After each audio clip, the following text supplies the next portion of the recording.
palestra sobre logosofia, eu quero primeiro agradecer a presença e boa-vinda a vocês, em nome da OAB de Rio Negro e também da OAB de Mafra. Nós fazemos sempre eventos em conjunto.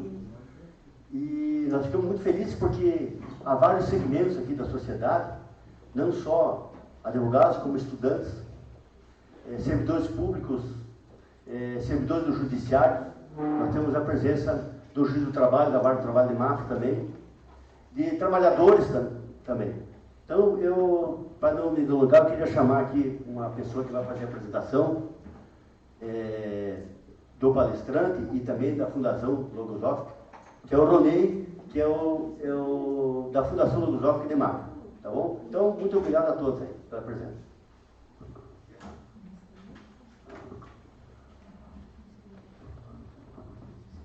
Uma boa noite a todos. Sejam todos bem-vindos. Como já foi apresentado, meu nome é Ronei. Eu sou estudante e docente da Fundação Logosófica, subdiretor da unidade aqui de Mafra. E, de primeiro momento, eu gostaria de agradecer a oportunidade que a OAB está nos oferecendo aqui, a abertura que propuseram para nós, todo esse espaço bem organizado, a própria divulgação que colaboraram muito também. Então, os agradecimentos aí da Fundação Logosófica de Mafra. Convidaria, caso alguém que está mais no fundo, tem lugares aqui na frente, ficamos mais aconchegantes, mais quentes, fique à vontade. Tem vários lugares aí na frente. Cumprimento também todas as autoridades presentes e todos os demais que estão aqui, fizeram esse esforço, cumprimento e dou as boas-vindas e parabenizo também por se darem a oportunidade de conhecer algo diferente, algo novo, do que já conhece. Essa é uma virtude que muitos seres não têm, né? Tem que buscar algo diferente. E falando um pouco sobre a Fundação Logosófica, é uma instituição de direito privado, sem fins lucrativos, com a finalidade exclusivamente educativas e culturais, que tem como objetivo principal a divulgação do conhecimento logosófico, dessa ciência logosófica. Foi instituída a Fundação em 1930 pelo pensador e humanista Carlos Bernardo González Pecotti, na Argentina, em Córdoba, que é o autor da logosofia. E 5 anos depois, de 1930, instituiu-se a primeira Fundação Logosófica no Brasil. E é reconhecida como uma entidade de utilidade pública, onde promovemos realizações de palestras, estudos em gerais e ao público geral. Além também das fundações, existem os colégios logosóficos, que são destinados para a educação infantil e de adolescentes, através dos colégios, onde tem a aplicação da pedagogia logosófica, ou seja, a maioria dos professores são estudantes de logosofia também, nas fundações, no caso, né? E são colégios credenciados ao MEC, particulares, com a grade curricular normal, física, matemática, enfim, toda a grade curricular. E outras informações também vocês podem ter acesso no site da Fundação Logosófica, que é www.logosofia.org.br. Esse site está disponível depois também, provavelmente no final da palestra. E na entrada vocês veem os cartõezinhos de visita. Eu estudo logosofia. Ali tem o site da Fundação, que eu acabei de falar. Temos o e-mail da Fundação Logosófica aqui de Mafra, que é o contato mais prático de ser feito, caso alguém tenha alguma dúvida. E também o endereço da Fundação Logosófica aqui de Mafra. Então, nesses cartõezinhos que tem ali fora, ou com os estudantes de logosofia aqui, que estão identificados com crachás, vocês conseguem essas informações também. Informa que nesse site da Fundação Logosófica estão disponíveis vários livros do estudo da ciência logosófica em download gratuito. Então, quem quiser conhecer um pouco mais, pode estar acessando esse site e fazendo o download lá para conhecer um pouco mais da logosofia, o que é, como se estuda. E nesse momento, teremos a palestra com o Dr. Edson Luiz Peters sobre Direito e Logosofia. Eu vou passar rapidamente um breve currículo do Dr. Edson Luiz Peters. Comento que ele é rionegrense, então ele é natural aqui de Rio Negro, hoje mora em Curitiba, né?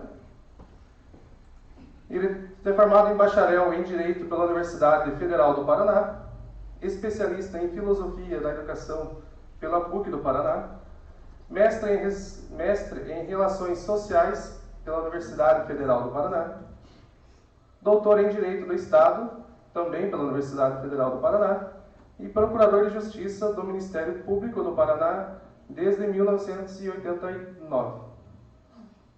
Ele é professor de Direito e Legislação Ambiental, pesquisador, escritor, conferencista da área jurídica ambiental. Também Fulbright Visiting Professor da Universidade de Texas, em Austin, no ano 2012.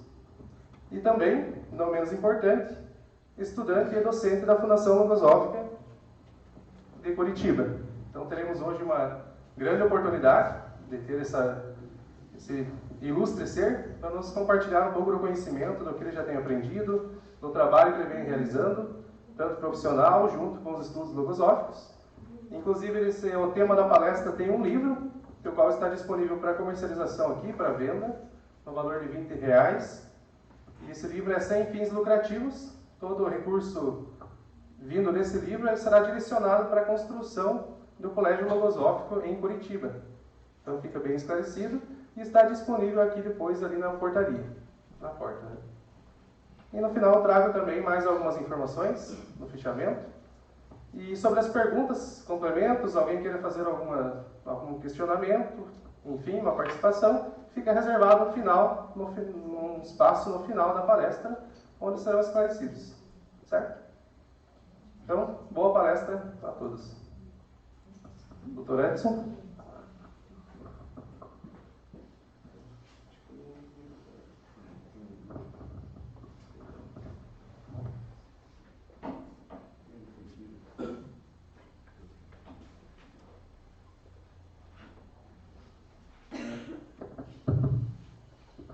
Agradeço ao Ronei pela apresentação que fez aqui e quero saudar o Dr. Braulio e, na pessoa do Dr. Braulio, cumprimentar a todos os advogados presentes aqui da região de Rio Mafra, demais profissionais do direito, autoridades, convidados, dizer da minha satisfação, né, de estar aqui na minha terra natal, e tem um sabor muito familiar, e tenho aqui familiares nesse ambiente, e é uma honra estar aqui, né, na Casa dos Advogados, e também é uma honra estar aqui, numa cidade que me propiciou tanto, né?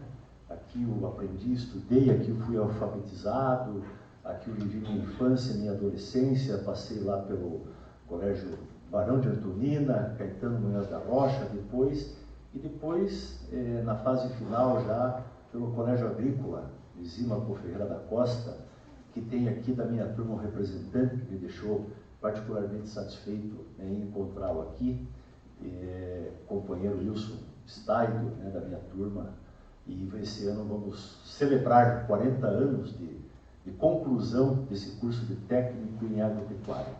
E quero, então, assim, saudando a todos, né, dar prosseguimento, dizer que eu tive a felicidade de, depois já de alguns anos de profissional do direito, já militando no Ministério Público do Paraná e já exercendo a docência, o magistério jurídico, de me deparar com a ciência logosófica.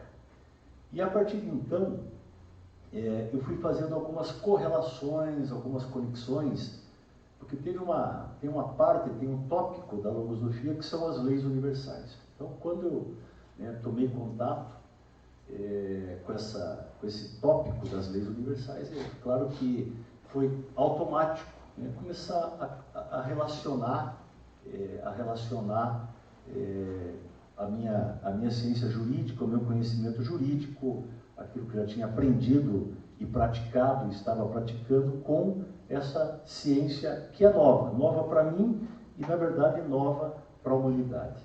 E aí eu fui, claro, conhecendo outros profissionais do direito que também estudam logosofia, e passamos a intercambiar, a conversar a respeito dessas conexões, dessas leis, e surgiu daí a ideia de construir um livro para apresentar a todos aqueles que exercem algum tipo de atividade jurídica, têm formação em direito, para as universidades também.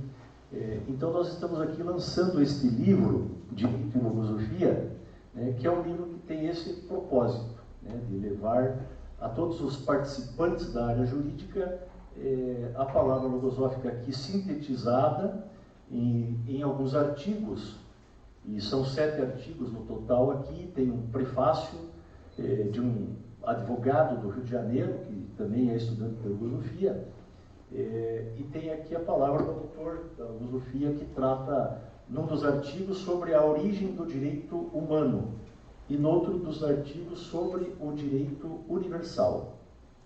E depois tem artigo de um professor que me inspirou muito aqui, que é o professor José Antônio Antonini, que também é advogado em São Paulo e professor da USP.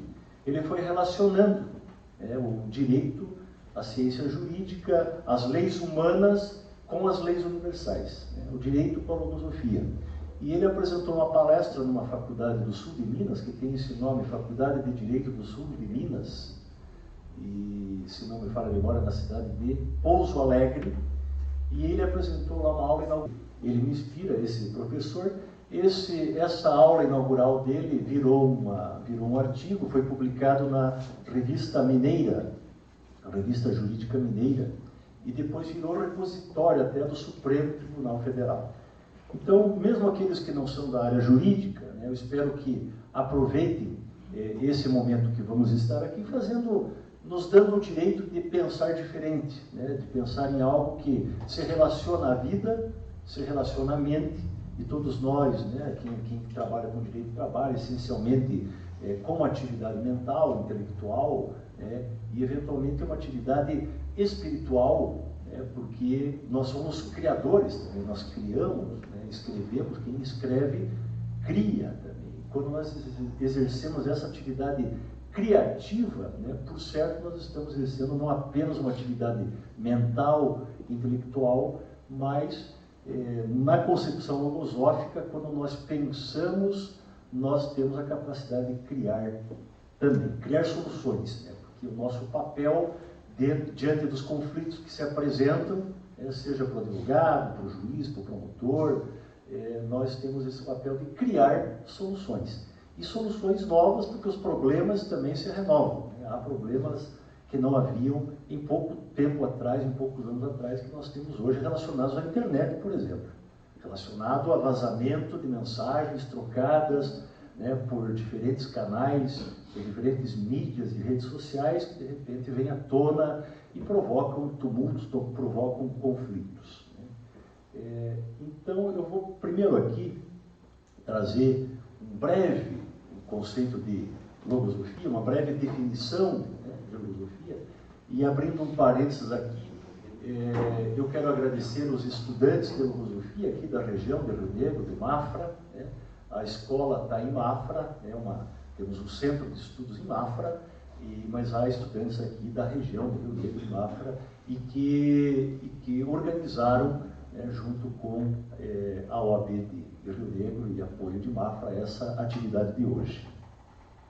A logosofia é uma ciência, não é uma religião, não é uma seita, é uma ciência diferente das demais, porque é uma ciência que se volta para o mundo interno e não para o externo, como fazem as demais ciências, que se voltam ou para a natureza, ou para os números, ou para a matemática, ou para a biologia, enfim, ou no caso da medicina, se volta para a vida biologicamente e fisiologicamente falando, e também, em alguns aspectos também, como na psiquiatria, para a atividade mental do ser humano. Então é um método de ensino desenvolvido por um pensador, que já foi referido aqui pelo Roney, chamado González Pecote, Carlos Bernardo González Pecote, que oferece ferramentas de ordem conceitual e prática, uma ciência experimental, por meio de um processo. O que essa ciência propõe? Ela propõe que o ser humano se volte, em algum momento, para dentro de si, e aí passe a realizar um processo de aperfeiçoamento e vai assim se conhecendo melhor, um processo de conhecimento de si mesmo. E aí ele vai então, na medida que se aperfeiçoa, ele vai realizando um processo que nós denominamos, ou a logosofia denomina de processo de evolução consciente, ou seja, ele vai tomando consciência dos movimentos que ocorrem no mundo mental, e são esses movimentos que fazem de nós, né, seres pensantes, e vai assim corrigindo-se, né, vai assim se lapidando, por assim dizer, evitando cometer erros e acertando mais. E claro que a logosofia não é uma ciência concorrente, nem do direito, nem de outras, né? A logosofia não vem ensinar ao médico, né, os conhecimentos que são da medicina, nem ao engenheiro os conhecimentos que são da engenharia, né? Então seria um erro considerar essa a função, né, da logosofia. Não é essa. Mas ela pode colaborar, ela pode ajudar. E eu venho aqui nada mais, nada menos que relatar, nesses 30 anos aproximadamente que eu tenho de exercício profissional do direito, uma parte pequena lá no início como advogado e outros 30 anos que vou completar daqui a pouco no Ministério Público e também no magistério, né, como já mencionei. Então eu vou aqui apresentar um relato no que a logosofia me ajudou. O estudo da logosofia, isso que eu estou apresentando aqui, está na bibliografia. Então a logosofia conta com uma fonte bibliográfica, são diversos livros, são revistas, são artigos publicados e à disposição. Estão a grande maioria num site, né, que vamos deixar aqui registrado no final, e a grande maioria, se não todos, estão hoje, são possíveis para fazer download gratuitamente.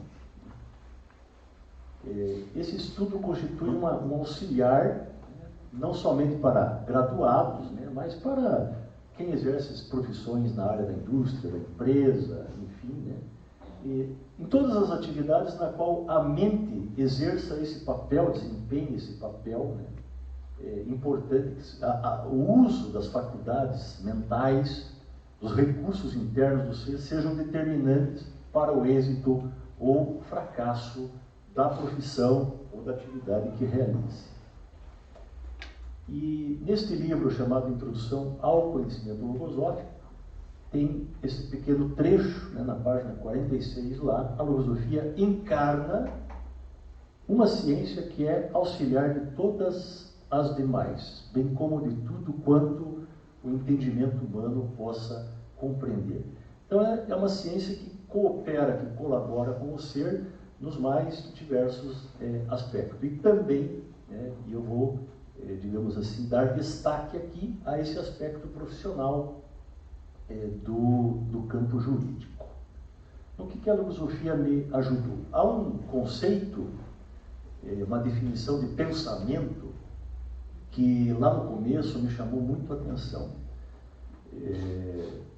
que é o que considera, né, o autor da logosofia apresenta o pensamento como uma entidade, né, para quem estuda direito, entidade, instituição é sempre algo que chama atenção, uma entidade autônoma, com vida própria, né, capaz de mover-se independentemente da vontade do ser. Então é algo assim que me chamou muita atenção, o conceito, a definição de pensamento. E o homem é o que é pelo que pensa. E eu, na minha atividade de promotor de justiça, lá nas primeiras comarcas onde eu fui servir, Barracão, São Miguel do Iguaçu, Pitanga, Campo Mourão, eu me recordo que lá eu atuava na área criminal, né, como todo promotor tem lá no começo essa atividade principalíssima, né, preponderante essa área criminal. Depois fui migrando para a área ambiental, né. Mas eu me recordo muito bem de alguns interrogatórios, quando o juiz pergunta, né, ao acusado, ao denunciado no processo criminal, o que aconteceu, se foi aquilo mesmo, se está se aquilo que está descrito na denúncia é verdadeiro, né? Se ele está de acordo com aquela descrição, se é verdade ou não é, como é que foi aquilo. E eu me recordo que os acusados têm algumas reações diante desse interrogatório que o juiz realiza, né? Ou negam, né? Ou apresentam uma versão diferente, né? De que se defenderam, enfim, né? No amplo direito de defesa pessoal, no caso, né? Ou acabam assumindo que praticaram aquela conduta, né? Tipificada como infração penal. E aí vem assim aquele desabafo, né? Às vezes foi uma bobagem, né? Olha para o juiz, doutor, foi uma besteira, foi uma asneira, foi um branco, né? Enfim, várias expressões assim, né? Que dão a entender que aquele ser perdeu o controle de si mesmo. Ou seja, ele deixou que um pensamento o levasse, né? Pela impulsividade a cometer um ato violento, uma conduta considerada até criminosa. Então, o ser ali parece que ele, às vezes, né, se dá conta de que o pensamento pode fazer com ele o que quer, se ele não toma conta do ambiente mental, se ele não exerce autoridade, né, dentro da mente dele. Então, a filosofia me colaborou comigo para pôr ordem nos pensamentos e na mente, eleger um pensamento autoridade, que vai comandar, né, todo esse exército de pensamentos que cada ser humano tem, né? O ser humano, quando é capaz, né, quando tem uma vida normal, ele é um produtor de pensamentos. E ele é um transmissor e receptor de pensamentos alheios também. E se ele não se dá conta disso, ele sofre, né? Ele faz o que depois se arrepende. Não, como é que eu fiz aquilo? Né? Ele não se reconhece em si, mas fui eu que fiz isso. Né? O que aconteceu ali foi provavelmente um pensamento que disparou. Esse princípio nós chamamos de princípio consciente, e ele está na pedagogia logosófica, né? A criança apresenta às vezes algumas propensões e ela não se dá conta de que são alguns pensamentos que estão ali instalados, né? Naquilo que nós chamamos de casa mental, né? Às vezes a preguiça, né? Não é que a criança seja preguiçosa, é que tem um pensamento de preguiça que está ocupando ali um quartinho da casa mental, e ela tem aquelas dificuldades de fazer a tarefa da escola, e vai deixando, vai postergando. Então, é o princípio consciente, né? Então, o ser deve ser guiado pela sua mente e não por um pensamento ou outro. Perceber esses pensamentos, combatê-los, criar defesas mentais, né? Porque tem uma imagem que o autor da logosofia traz, que é a imagem do ônibus, do coletivo, né? Onde o motorista não tem controle nenhum de quem entra e quem sai do ônibus. Talvez numa cidade menor, como aqui em Rio Negro, outras até menores, o motorista conheça alguns passageiros. Mas numa cidade um pouco maior, ele não conhece, né? Provavelmente não conhece nenhum passageiro, nem que entra, nem que sai, e qual é a intenção de quem entra e quem sai do ônibus. Então a nossa mente não deve ser como um coletivo, como um ônibus, como um trem, em que vão entrando e saindo passageiros sem o controle do condutor. Me deu a conhecer as leis universais e como me ajustar a elas, né? Vou falar um pouquinho da lei do tempo hoje, que é uma das tantas leis, né? Mas são muitas. E a lei de correspondência, a lei de afinidade, né? E a lei do bem e do mal, tem uma infinidade. A lei da evolução, né? Que é uma das leis mais importantes que nós estudamos nos grupos de estudo que se formam na Fundação Logosófica. Pôr os problemas na vida e não a vida nos problemas. Esse foi um ensinamento, né? Para mim é uma diretriz dessa ciência chamada logosofia, e que já me ajudou muito, né? Então, às vezes é comum, o ambiente forense é um ambiente tenso, às vezes, né? Um ambiente assim que fica pesado, fica negativo, né? Uma vez eu escutei um colega, um advogado, assim, o fórum é um para-raio da cidade, né? Toda a carga, toda a energia, principalmente negativa, cai em cima do fórum, né? Cai em cima de quem trabalha nesse ambiente, né? De promoção da justiça, de resolução de conflitos das mais variadas ordens, né? E quase tudo vai parar no fórum, é impressionante. É tudo o medicamento que o sistema, que o SUS não fornece, vai parar no fórum, o problema da criança, com o pai, com a mãe, da família, enfim, do desvio escolar da criança, vai lá para o fórum, enfim, né?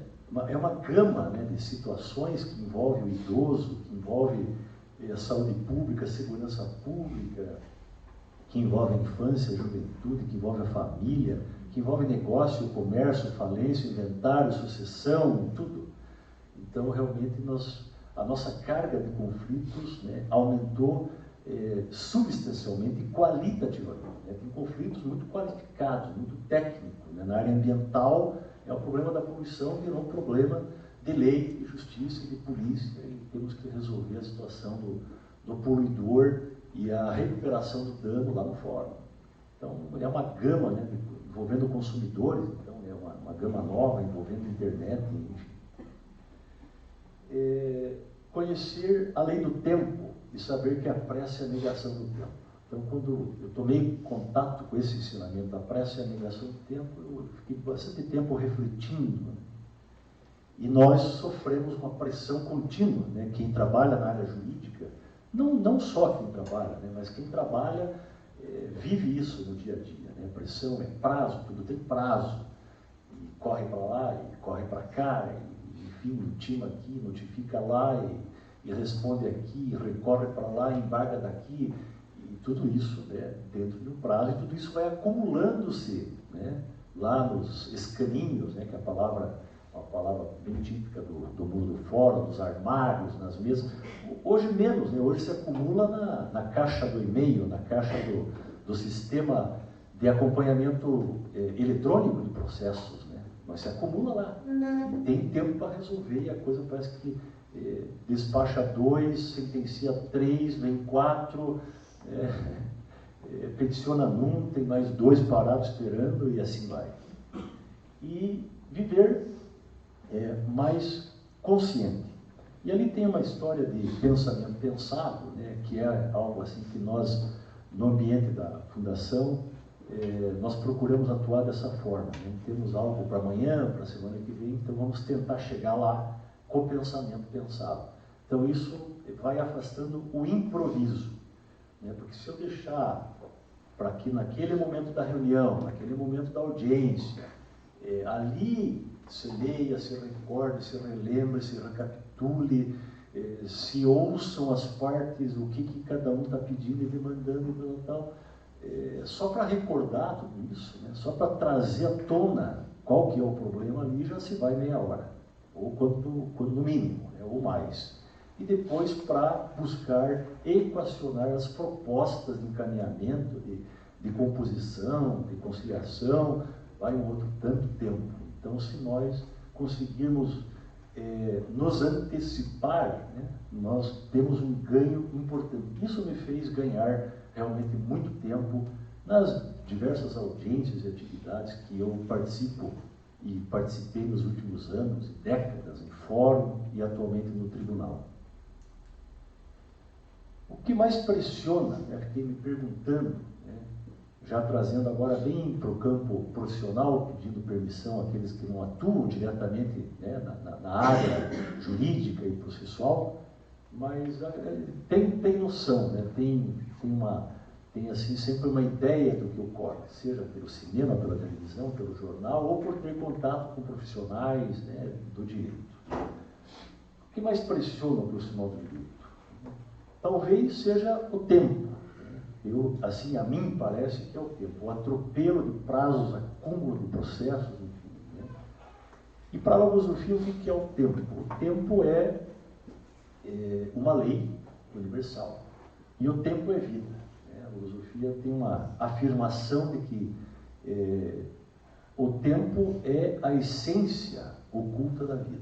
Né? O que é o tempo, senão a própria vida? Ou me torno amigo do tempo, essa é uma técnica, andar a favor do tempo, não contra o tempo. Né? É muito curioso, né? Se encontra os seres, né? As pessoas, os advogados, e daí, tudo bem, né? Estamos aí na correria, né? Na correria. E correndo atrás do prejuízo, e correndo atrás do tempo, né? Então, assim, a impressão que se dá é que estamos em conflito, estamos sempre, o tempo é sempre nosso inimigo, e é difícil fazer amizade com ele. Então, a logosofia me ajudou, né, a começar a fazer amizade com o tempo e começar a ser amigo do tempo. E isso realmente melhora muito, né, faz com que o estresse, a ansiedade, né, fique menor. O tempo tem para a logosofia um valor que se encontra representado em todos os atos da vida. Esse é um ensinamento que está também no livro. Queremos com isso dizer que, por seu aproveitamento, o homem é capaz de ser ou de fazer muito ou nada. Tempo é assunto para mais uma palestra outro dia, né? Mas o tempo é, assim, realmente um dos segredos, né? Como aproveitar o tempo é um dos segredos da nossa existência, do nosso sucesso profissional, e não só profissional, né? Então, o aproveitamento do tempo é algo assim que me inquieta muito, porque não tem nada mais democrático do que o tempo, né? Todo mundo tem 24 horas por dia. O que faz a diferença? Como que cada um usa, como que cada um aproveita, né, essas 24 horas. E o que ele elege de importante, de prioritário, para fazer naquele dia, naquela semana, enfim. Então, isso realmente é o que faz a grande diferença na vida dos seres. E claro, é o fazer todo dia a mesma coisa, ou aprender a fazer algo diferente, algo novo, ou seja, criar-se a si mesmo, que é um outro princípio da logosofia. Criar soluções novas, né, para os problemas novos, porque solução velha não resolve problema novo. Isso me parece uma outra diretriz. Em logosofia tem um livro que se chama Deficiências e Propensões do Ser Humano. E tem lá 42, se não me falha a memória, né, 42 deficiências que prejudicam, fazem o ser sofrer. E eu vou me dedicar a uma delas, né, e pedir permissão a vocês para explorá-la, porque ela realmente, na minha vida de promotor de justiça, é o que me disse respeito, né, e eu percebi que ela atrapalha muito e que, se eu aprender a dominá-la, eu vou conseguir evoluir. O que é uma deficiência? Como é que a logosofia trata isso? Uma deficiência psicológica, né? Um pensamento que se instala, né, na mente do ser, mesmo sem ele se dar conta, né, ele está instalado e faz com que ele seja impulsivo, ande com pressa, faz com que ele não consiga ordenar os pensamentos, e não ordenando os pensamentos, não ordena o tempo. Porque se não tem ordem interna, dificilmente vai ter essa ordem externa. Essa deficiência, chamada verborragia, eu nunca tinha escutado essa palavra, e, claro, essa palavra mexeu comigo, né? E eu, como já estava há muito tempo já na profissão e tal, comecei a me vigiar, né? Como é que eu estou como é que eu estou atuando, né? Como é que eu estou usando da palavra, né? Seja da palavra escrita, da palavra falada. E a verborragia é uma deficiência, né, do abuso no uso da palavra, né? Tem um conceito mais amplo, né, mas é o uso abusivo. Então, essa aqui é uma dificuldade, uma falta de controle, né, no uso da palavra, que não se ajusta às exigências do tempo e ao momento em que faz, ou seja, qual é a oportunidade certa e qual é a palavra certa a ser dita naquela ocasião. E, evidentemente, né, quanto se deve falar e quanto não se deve falar, e quando se deve falar e quando não se deve falar.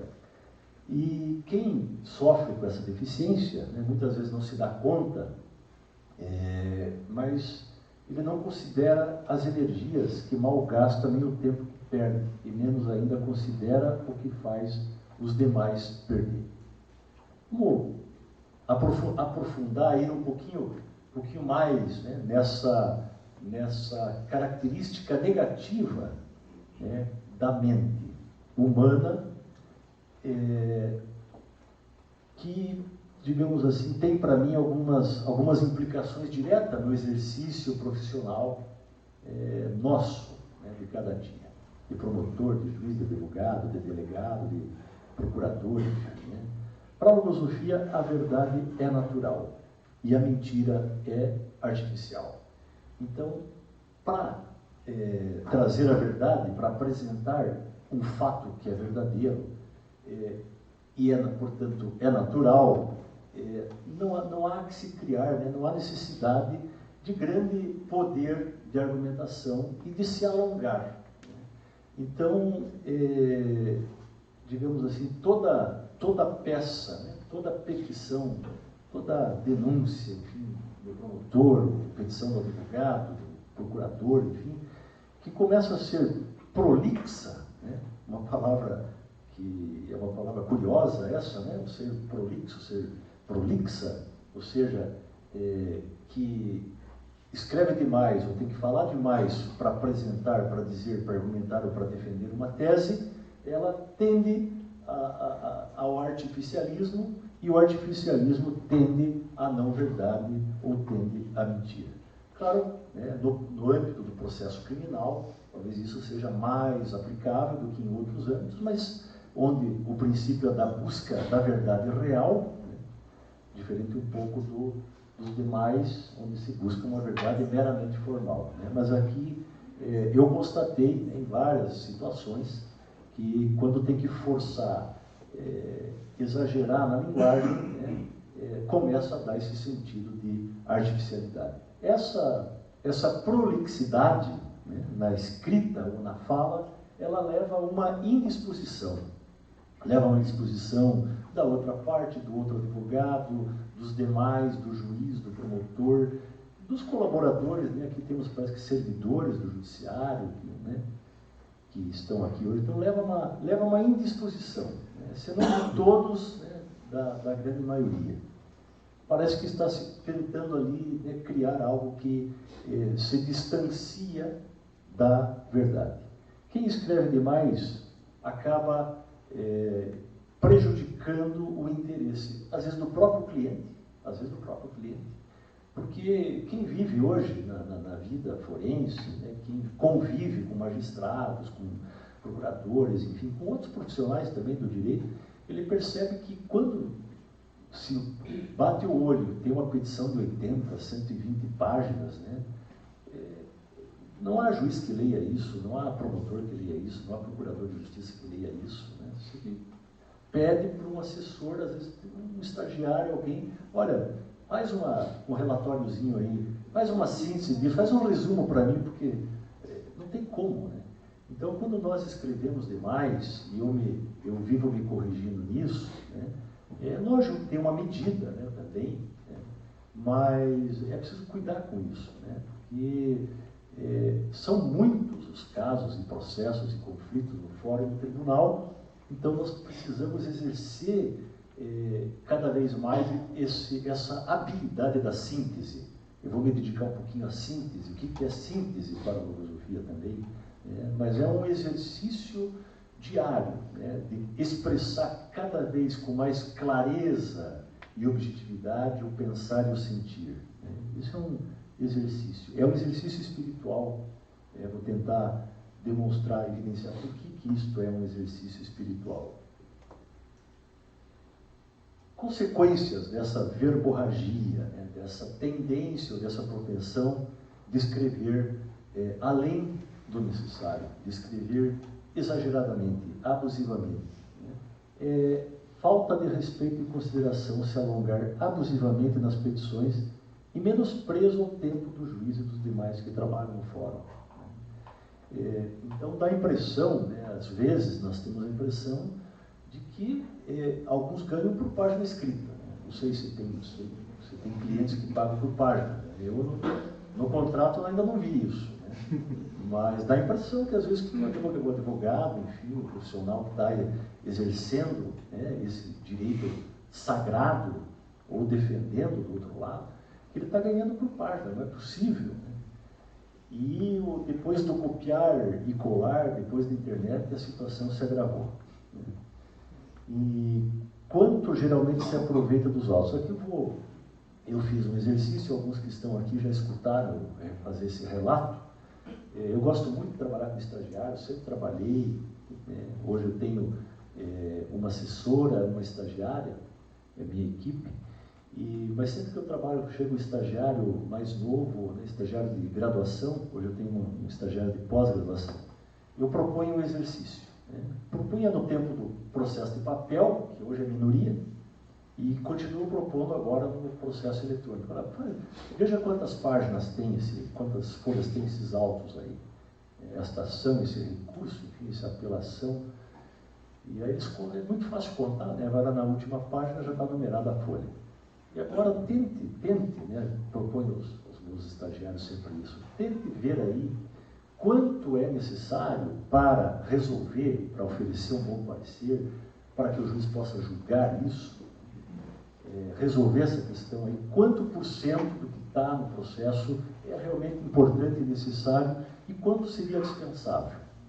Então, o que seria importante, a maioria, né, eu tenho lá um controle estatístico disso, mas a maioria das vezes 20% a 30% é o que importa para resolver, é o que importa para eu oferecer o meu parecer e é o que importa para o juiz, para o desembargador, para a Câmara, para o grupo, para a turma de ministros resolver aquela questão. Então, o que acontece? Né? Eu acho que nós temos que nos perguntar sempre isso. Me refiro a nós, me incluo nisso. Uma fotografia é algo assim muito importante no processo penal, às vezes resolve uma, duas, as imagens estão muito disponíveis, pelo celular você faz 1000 imagens e transmite para lá, para cá, cola e copia e tudo. Mas se eu tenho uma fotografia importante ou duas e coloco 10, 20, 30, o que acontece? Acontece que aquela que é importante fica no meio e não chama atenção. Então eu desvio o foco de quem está analisando, do promotor, do procurador, do juiz, do desembargador. Eu acabo desviando a atenção, ao invés de concentrar o foco naquilo que eu quero realmente evidenciar. Isso é comum, né? Eu tenho observado nesse exercício que eu faço lá com os meus estagiários. É difícil passar de 50% do que está contido nos autos, o que realmente importa para a decisão, o que realmente importa para dirimir o conflito, né? Que é o papel do Estado juiz. Fazê-lo quando não há conciliação, quando não há outra forma de resolver. Quem não aprende a sintetizar desvia a atenção, daquilo que é importante.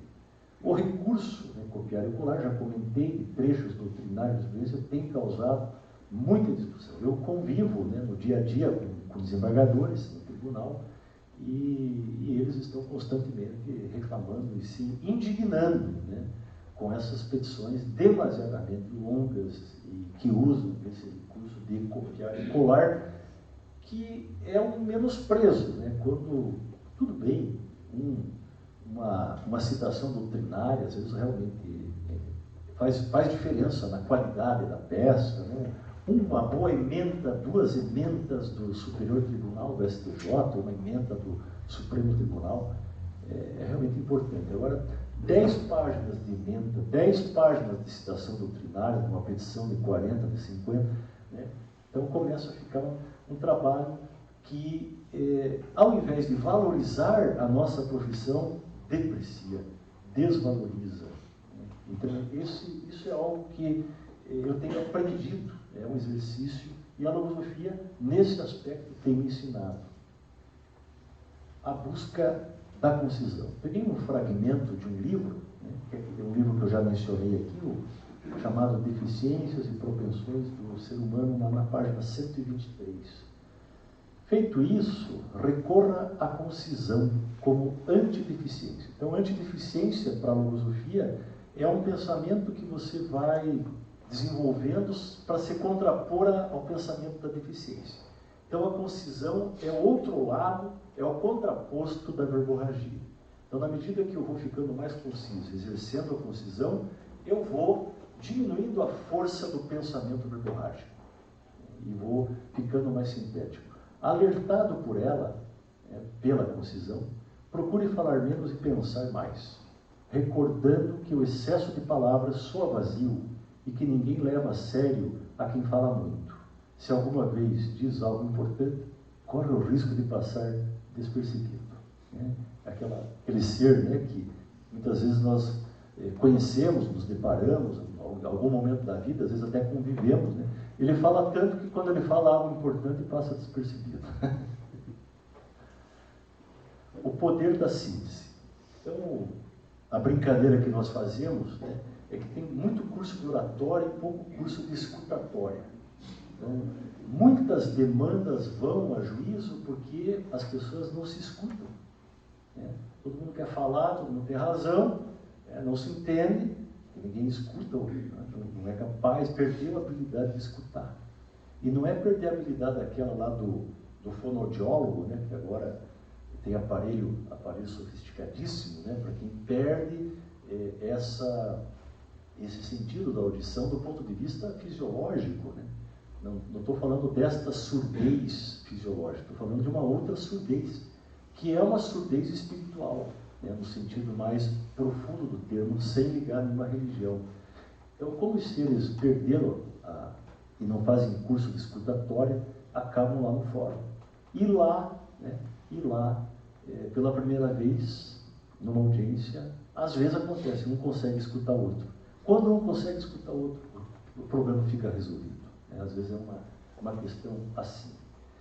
Vale recordar o que ensina a ciência logosófica nesse livro, Introdução ao Conhecimento Logosófico, lá na página 109. Deus é a suprema síntese de todas as coisas, e para chegar a Ele, necessariamente se deve resumir o pensamento nessa grandiosa síntese. E aqui não se está se referindo a nenhuma religião, nenhuma linha religiosa, nada disso. É um conceito de Deus que, para a logosofia, é do supremo conhecimento, da fonte da sabedoria, do equilíbrio universal. Então, se Deus é a suprema síntese de todas as coisas, para me aproximar de Deus, eu tenho o caminho, através da criação, conhecendo a criação, eu vou conhecendo, portanto, o semelhante a mim mesmo. Primeiro a conhecer é a mim mesmo. Enquanto eu sou um ilustre desconhecido para mim, vai ser difícil eu fazer essa caminhada em direção ao conhecimento de Deus. Conhecer o semelhante, conhecer a criação e respeitá-la, para finalmente chegar a conhecer o Criador, chegar a conhecer a Deus. Então, esse ensinamento tão curto, tão sintético, esse conceito de Deus, melhor dizendo, essa concepção de Deus como suprema síntese, me levou, alguns anos atrás, quando eu li pela primeira vez, digo, puxa, tem eu e muitos outros que trabalham aí no fórum, no tribunal, nessa vida forense, estamos muito longe de Deus, estamos muito longe da síntese. O que é ser sintético? Aí, me desculpo, porque está muito pequena essa fonte aí, alguns talvez não estão conseguindo ler. Mas chegar a ser sintético, isso está naquele mesmo livro, requer haver resumido a si mesmo numa síntese, isto é, haver chegado a ser capaz de expressar o pensamento com leves movimentos mentais que impliquem uma compreensão quase simultânea nos demais. Porém, tais movimentos devem ser precedidos por uma série de outros movimentos já confirmados como razões de entendimento mútuo. Somente assim se estabeleceria uma verdadeira ponte de união entre uma mente e outra. E qual é o... anotei eu ali embaixo desse slide aí. O advogado, me parece que é aquele que deve aprender a unir a sua mente, a mente do juiz, a mente dos demais. Então, o advogado deve aprender a conectar sua mente com a mente do magistrado e dos demais decisores. A partir desse momento, ele realmente não precisa se alongar nem no que escreve, nem no que fala, para ser compreendido e para alcançar aquilo que ele busca, que é a realização da justiça.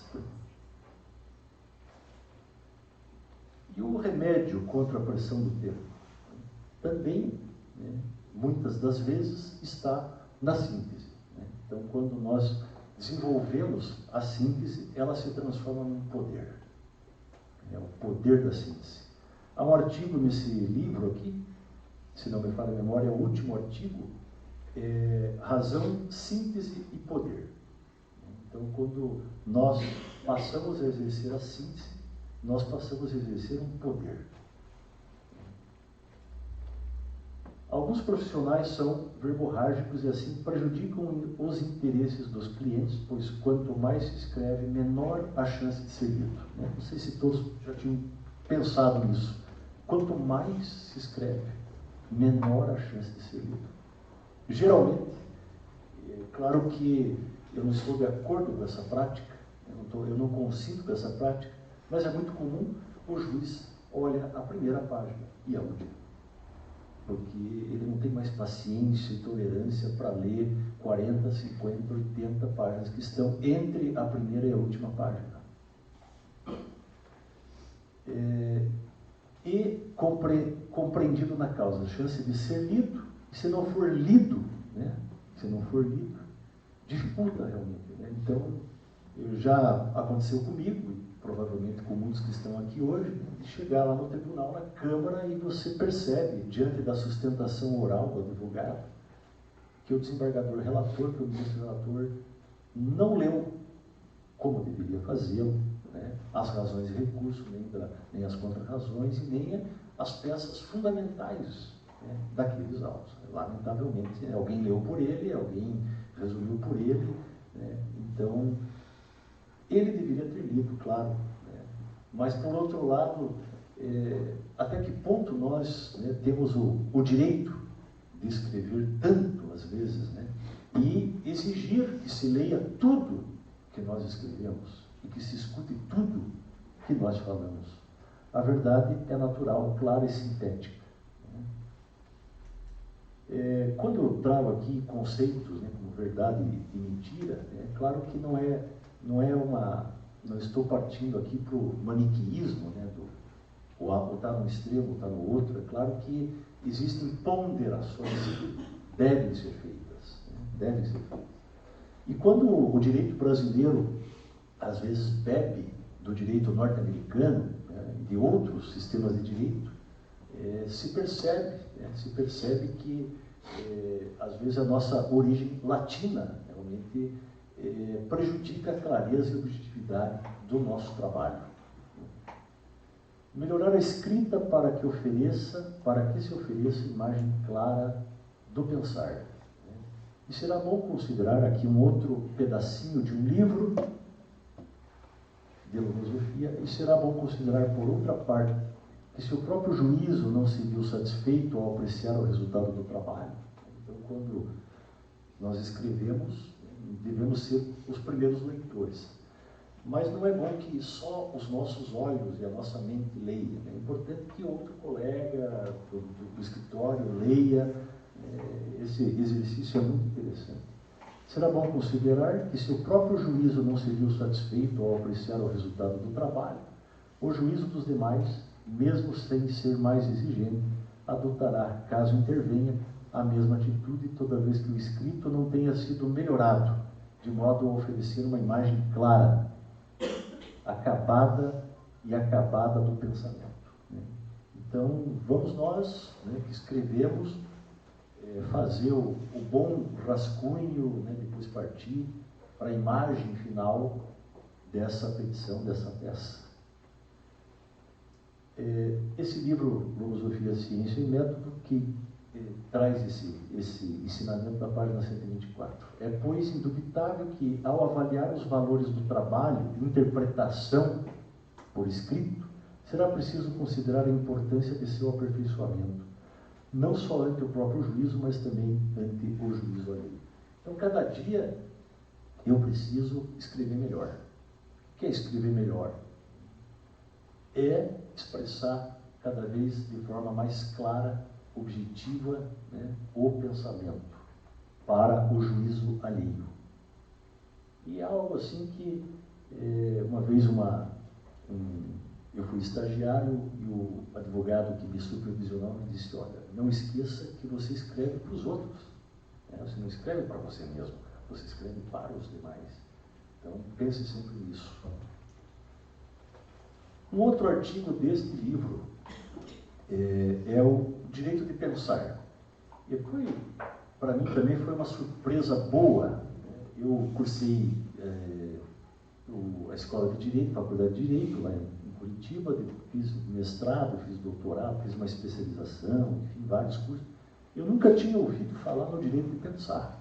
Eu tinha ouvido falar, e está na Constituição do Brasil, o direito de expressar o pensamento, o direito de livre expressão, o direito de liberdade, o direito à vida, à liberdade, à honra, à propriedade, à segurança, enfim, direitos fundamentais. Mas eu não tinha me dado conta que o mais fundamental de todos os direitos do ser humano é o direito de pensar. Porque se não pensa, na verdade, não está vivendo. Né? Ele é essencial à vida. Para a logosofia, o direito de pensar com liberdade é tão necessário ao homem como o direito de viver, pois este último é consequência do primeiro. Só há direito à vida, só há respeito ao direito à vida e verdadeiro direito de viver, se o homem tiver o direito de pensar. E para aprender esse direito de pensar, né, ele precisa se dar conta dessa realidade dos pensamentos, da própria mente e do poder de contágio que tem isso. Né? É a faculdade de pensar que permite ao ser humano produzir ideias e pensamentos próprios. É a que define a origem dos mesmos. Por consequência lógica, é com o exercício desta faculdade que se forma a individualidade e as condições de autogoverno da vida. Então, esse direito de pensar, para mim, passou a ser o primeiro, acima dos direitos, dos 5 direitos que estão no artigo 5º da Constituição, né? Que estão numa ordem, claro, numa ordem hierárquica, né? Começando pelo direito à vida, depois a liberdade, depois a igualdade, a honra e a propriedade.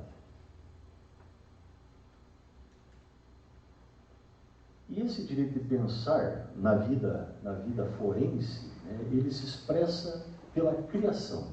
Né, pela criação de uma tese, pela criação, né, de uma petição, pela criação de argumentos que levem, naquele caso, à melhor decisão, né, possível naquele momento. Se o que caracteriza a espécie humana é a racionalidade, a inteligência e a consciência, nada mais lógico do que se reconhecer como direito humano essencial esse direito de pensar, cujo corolário é a criação. Ou seja, quem pensa cria, já não copia e cola.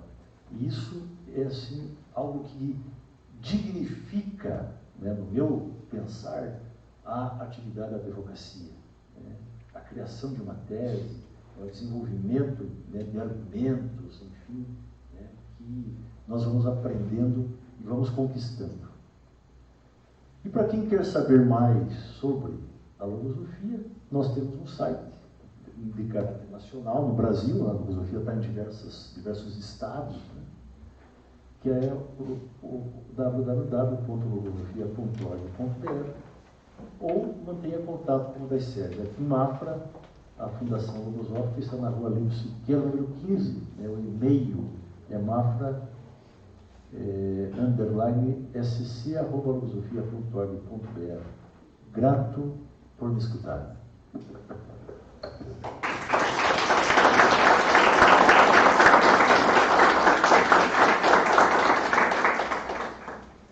Quero agradecer ao nosso palestrante, foi bem conciso mesmo, né? Então, uma palestra maravilhosa, né? Eu até lembro do que aconteceu aqui, não vou dizer a comarca, nem o advogado, nem o juiz, mas tinha um advogado, o pessoal fala, todo mundo sabe quem que é, que escrevia muito. Aí o juiz despachou. Li, reli, treli, não entendi, de boa. Resume tudo aquilo o que aconteceu. Eu chamar a doutora Daniela também para fazer que é a diretora da Caixa, para tecer algum comentário e declarar encerrada a sessão, que é a nossa diretora da Caixa de Curitiba, nos ajudou também a sua presença, que também se der a Caixa de Assistência. Muito obrigado a todos. Né? Quero até comunicar que tem uma pessoa que também veio, o Carioca, né? Que é uma pessoa, né, é um trabalhador, né, que veio junto com sua filha, que veio prestigiar o nosso evento. Ele fica feliz porque pessoas de fora estão começando a chegar junto ao OAB. A OAB também faz parte do convívio de pessoas humildes, simples. E quero dizer que sábado vamos ter um evento aqui no Sesc Senac, Senac Cidadão. Nós vamos participar das 1h30 da tarde até as 5h30. Então, quem puder participar, vai ter um evento lá, até ajudar as pessoas carentes a conseguir CPF, pagar as coisas em débito com o Exército, né? Então, tá bom, doutor Eliato, que a senhora encerrar a nossa palestra. Parabéns, doutor Edson. Nós nos conhecemos há um mês atrás, né? E eu acredito que para todos serviu isso, para todos aqui que estão presentes, independente se estão da área de direito ou não, as suas orientações e palavras serviram de forma exata. Porque ninguém tem paciência de ler coisas demais para você buscar um resultado só até lá no final. São 2 linhas que são importantes. Ninguém tem, o tempo é muito rápido, tudo urge. Você quer, nós vemos uma sociedade muito dinâmica e a pessoa prolixa perde muito tempo e faz os outros perder muito tempo. Eu estava comentando com a doutora Priscila que quando o senhor falou dos 20% que é utilizado no processo, é bem real. Eu acho que aquele tempo do processo que era físico, onde tinha frente e verso de página, que você tinha que virar a página para olhar, você tinha que voltar, era uma perda de tempo muito grande. E ter o seu tempo e otimizá-lo desta forma é muito valoroso. O Dr. Braulio falou da participação da OAB de Rio Negro na Sesc Cidadão. É muito importante, é a forma da sociedade, da comunidade conhecer a OAB e estar presente. E a função social da OAB é se aproximar da sociedade, da cidadania, trazendo para as pessoas mais carentes esses aspectos e o conhecimento do advogado. Além disso, nós temos um convite a todos que por acaso estarão em Curitiba neste sábado. Nós estaremos das 2h30 até umas 8 horas. Temos festa julina, não tem ingresso, vai ser bem divertida. É a festa julina da OAB Paraná. Teremos dia 30, está começando um programa muito importante, que é voltado para o bem-estar mental das pessoas. Nós sabemos que o mal do século é a depressão. As pessoas estão ficando doentes de uma forma independente se é criança, ou adulto ou a pessoa idosa. Então, a Caixa de Assistência está com a palestra inaugural, agora dia 30, em Curitiba, sobre depressão. Queremos trazer para Rio Negro, porque eu acho que é um programa permanente, inclusive com atendimentos lá no edifício Maringá, com psicólogos, para os advogados e seus dependentes que sofram desse mal. Então, nós, OAB Paraná, Rio Negro, agradecemos muito essa oportunidade de, doutor, dar um pouco do seu conhecimento para nós, que com certeza foi de grande valor. Muito obrigada a todos, uma boa noite. Tem um café também. Espera, tem mais uma palavrinha aqui.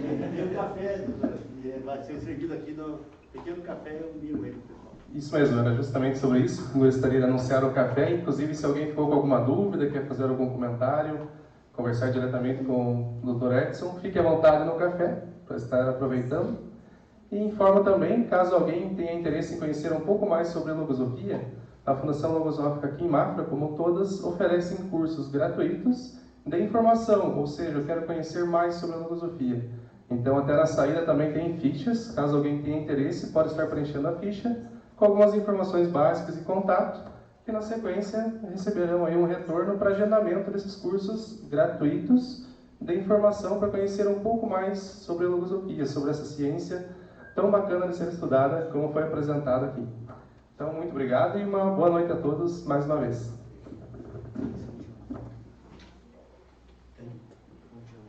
Vamos tirar uma foto porque nós temos que prestar conta. Porque senão a Caixa não manda dinheiro para nós aqui pagar nada. Vem também. Da Caixa da Catarina. A Caixa.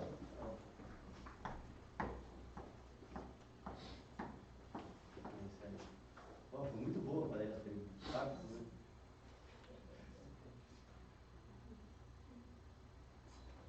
Tomara que essa audiência assim, tem audiência que começa uma hora da tarde, ainda 5 da manhã. Terrível. Gravando.